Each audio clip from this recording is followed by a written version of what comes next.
Alors, Monsieur Aimé, bonjour. Est-ce que vous pouvez vous présenter, s'il vous plaît? Moi, c'est Jean Aimé, je suis le coordonnateur national de la plateforme citoyenne dénommée Novi, autrement dit, Nouvelle Vision pour l'émergence du Sénégal, gis-gis bu bees ngir suqali Sénégal. Alors, justement, vous avez parlé de Novi. Et pourquoi Novi? Novi parce qu'on s'est rendu compte qu'au Sénégal, souvent l'actualité est cristallisée par des faits politiques, également par un débat qui commence à être un débat politicien et non un débat de société, et non un débat axé sur l'économie, sur l'éducation et la santé, sur des questions liées à la citoyenneté. Et aujourd'hui, cette nouvelle vision, donc c'est cette forme de démarcation qu'on souhaiterait apporter pour recentrer le débat sur cette participation citoyenne, sur la pertinence de notre système éducatif national, comment aujourd'hui faire en sorte qu'on ait un système éducatif national qui soit performant, comment faire en sorte que la recherche soit plus fructueuse et qu'elle soit axée sur nos objectifs de développement, comment faire en sorte qu'on ait un système de santé performant et accessible et profitable à la grande majorité des citoyens sénégalais, comment faire en sorte aujourd'hui pour concilier nos objectifs de développement aux enjeux multisectoriaux, mais également aux comportements que l'on attend du citoyen. Justement, vous avez évoqué tout à l'heure les faits politiques, parce que c'est les faits politiques un peu qui gangrènent l'atmosphère politique, excusez la redondance, du Sénégal. Aujourd'hui, il y a un fait saillant qui est là, dont on parle. On parle de report des élections présidentielles de février 2024. Quelle est votre position sur la question? Moi, il faut savoir qu'avant tout, je suis un républicain, je suis un démocrate.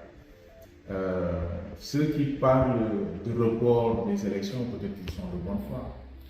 Mais ce qu'il faut savoir, c'est que le mandat présidentiel est quelque chose qui appartient au peuple. Le président est élu au cours d'un référendum, il est élu au suffrage universel. Donc c'est le peuple qui l'a mandaté pour une durée bien déterminée. Le parallélisme des formes exigerait que si jamais on devrait reporter une échéance électorale, que l'on passe par le même processus, que le peuple soit consulté, et qui dit organiser un référendum pour que le peuple se prononce sur un oui ou non par rapport au report des élections, dit qu'on peut effectivement organiser une élection présidentielle, qui peut le plus, peut le moins. D'autre part, ce qu'il faut savoir, c'est qu'aucune juridiction sénégalaise n'est compétente pour autoriser ou non le report des élections.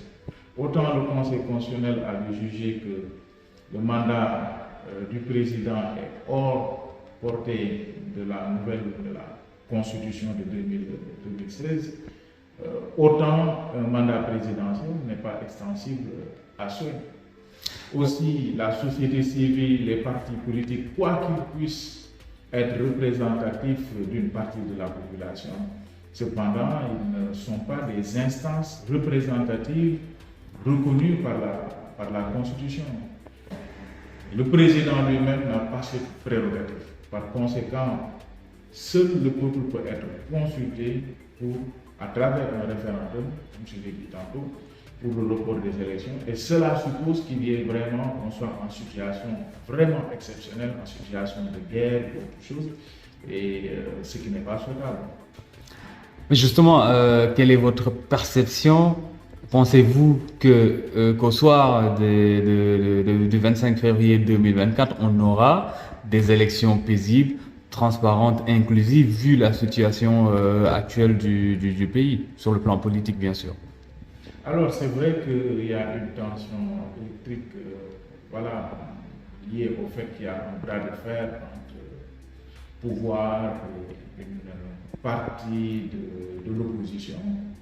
Mais cependant, il revient à l'État de prendre les dispositions nécessaires, comme cela a été le cas par le passé, pour qu'on puisse justement organiser des élections inclusives, transparentes, et que les conditions de sécurité soient optimales, que les citoyens puissent aller voter, exercer le droit constitutionnel et rentrer chez eux en toute sécurité. Donc, dans ce sens aussi, il est de la responsabilité au-delà de l'État qui doit organiser les conditions matérielles paisibles de la tenue des élections, et de la responsabilité des partis politiques aussi de sensibiliser les militants, y compris la société civile, pour que ces élections qui sont des rendez-vous républicains, des rendez-vous démocratiques, que ces élections se tiennent dans les meilleures conditions possibles. Et que le peuple, dans tous les cas, qui a le dernier mot, puisse choisir son futur président. Je pense que le message il est clair. Merci beaucoup, M. Aimé, coordonnateur national de Novi. Merci.